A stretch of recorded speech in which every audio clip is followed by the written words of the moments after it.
This is Nora. She is originally from the Philippines. She was basically my second mother when I lived in Hong Kong, and she is the reason I cook today. From the time I was 5, Nora and I would hang out in the kitchen, and she would give me simple tasks to do, such as cutting or washing. Over time, I developed a love for being in the kitchen. By the time I was 7, I could cook dinner for my family, and by the time I was 10, I was cooking dinner nearly every night. I took everything I learned from Nora and used it every day to cook. Nora was a special person in my life. She taught me how to be independent. I still ask Nora for her cooking advice and recipes she used when we were younger. 3 years ago, when we made the move to Bali, it was really hard for me to leave Nora behind. She had taught me so much. She was a massive part of my life. Although it was difficult for me to leave Hong Kong, after being in Bali for the past 3 years, I realized that I learned so much more. From the new variety of local foods to the beautiful people that cook, grow, and sell it. Bali and Green School had so much to offer. I had new opportunities to connect with local farmers, chefs, and restaurant owners to learn about the UN Sustainable Development Goals that I never had in Hong Kong. On the 1st of January 2016, the 17 SDGs, Sustainable Development Goals, were created. The second SDG created was Zero Hunger. This SDG is all about food and sustainability. Their first target was ending hunger by 2030 and ensuring all people have access to food, in particular the poor people. They wanted to make sure all people have safe, nutritious, and sufficient food all year round. Sustainable cooking is one of the many ways we can help to reach this SDG and all its targets. As a part of this unit in 7th grade, I had the chance to visit the New Earth Cooking School in Tavernan, a sustainable farming and cooking project. At the cooking school, we were taught about the sustainable ways they farm and grow their food. This trip deeply inspired me, and soon after, I knew I wanted to dive deeper into sustainable cooking. A year later, as an 8th grader, I had another chance to visit the New Earth Cooking School, this time on my own initiative. The cooking school grows all of their food in the surrounding food forests, and they make everything from scratch. I learned a lot from enrolling in a one-day course there, and I met a lot of interesting people, including a man named Simon. Simon is the founder of the New Earth Cooking School and also Zest in Ubud. He taught me how to cook only using plants and vegetables found in his own garden. He also showed me how they plant and harvest all their produce. One thing that really interested me while I was there, that all the food scraps and compost they made went to their chickens as food. Lastly, I learned that sustainable cooking is not just about going vegan, it is about supporting the locals and their business. After my enriching cooking experience with the New Earth team, I went home and brainstormed how I could share my knowledge with the community, and specifically how to make a dish that was cheap and sustainable. I wanted to do something to show the community how easy it is to sustainably cook in their own homes. And so I decided to make 2 of the first sustainable cooking videos for my YouTube channel, which shows the community how easy and cheap it is to cook sustainably in their own homes. In the videos, I show you what it means to shop and cook sustainably. I found a very local fruit and vegetable market near me in Sunur. I went in not really knowing what I wanted to cook, but came out with a bunch of random ingredients that I knew I could turn into something delicious. I didn't even know what some of them were. I eventually came up with something that was relatively easy and healthy to cook, a simple vegetable soup. It was actually pretty good. For my second dish, I cooked a vegetarian Indonesian curry that was made from sustainable produce and local ingredients. All of the ingredients I bought at the local market came to a total of $63,000. I spent $63,000 to feed my whole family. If I went to Pepito, it could easily come over to a total of $300,000. Buying from local markets is not only cheaper, it is more sustainable than shopping at Pepito. When it comes to what we eat, it is recommended to eat less meat and more plants, especially seasonal vegetables and fruits. The production of meat is the main reason for greenhouse gas emissions, and the production of meat and adding more green foods to your diet reduces fresh water withdrawals and deforestation. Fruits and vegetables are healthier for our body as well as for the planet. For decades, we produced the bulk of our food through industrial agriculture, a system dominated by large farms growing the same crops year after year, using enormous amounts of chemical pesticides and fertilizers that damage soil, air, and climate. This system is not built to last because it squanders and degrades the resources that it relies on. Sustainable agriculture means taking care of the natural system and resources that the farms rely on. Also, it involves building and maintaining healthy soil, managing the use of water wisely, minimizing air, water, and climate pollution, and also promoting biodiversity. In simpler terms, sustainable farming is farming ecologically by promoting methods and practices that are beneficial towards the environment and the community.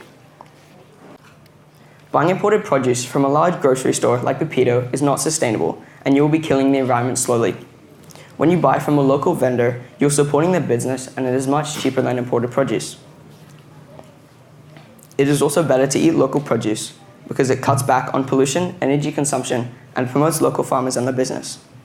I found myself wondering why most of us, including myself, don't shop more at local markets.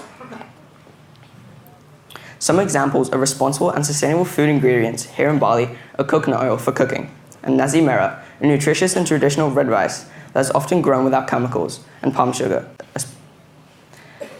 opposed to gula putih. When you cook a sustainable dish,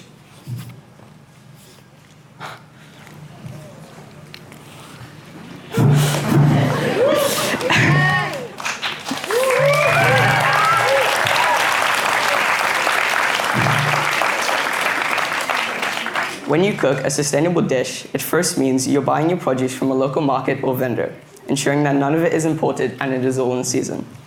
It is also important to remember that when you are cooking your dish, all of the leftover food scraps can be decomposted and given back to nature. So it's a cycle in a way. You're eating healthy and keeping nature healthy. Traditionally, the Balinese locals use coconut oil for cooking. Now they use palm oil or soybean oil, which aren't good choices. Different types of rice used and served is another issue. We shouldn't be eating white rice. We should be eating nasi merah. Also, when you are eating chicken, look for ayam kampung, or free-range village chicken. Any commercial chicken product has been fed hormones and antibiotic-laced fed. Now, I would like to share one of my sustainable cooking videos with you.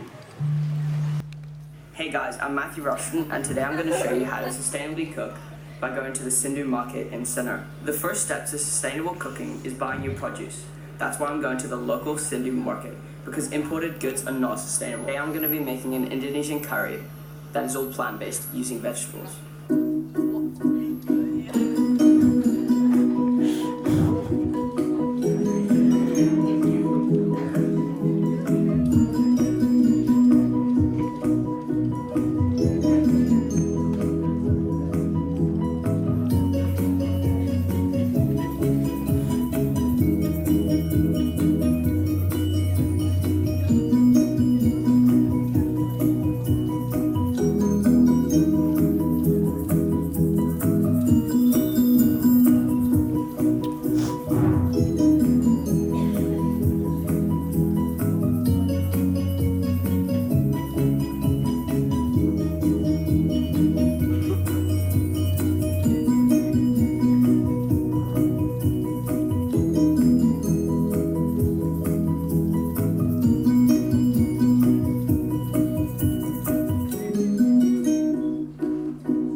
In the future, I want to show as many people as I can my sustainable cooking videos because they might be able to help towards SDG 2 and all of its targets.